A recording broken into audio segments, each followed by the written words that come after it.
I fell in love with the wilderness of Pakistan, the mountains of Pakistan. With age, I saw these mountains, this wilderness disappearing, especially the way we destroyed our forest cover. I would make sure that we preserve this God-given beauty of our country. And we started reforestation campaigns.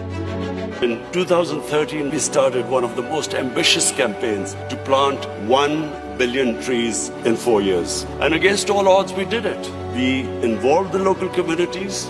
We made the people understand that Pakistan was very vulnerable to climate change. We involved women in the mountainous areas to grow nurseries. And it became one of the most successful campaigns in our country's history of forestation. When I became the Prime Minister, I resolved that we would plant 10 billion trees in Pakistan in the next 4 years.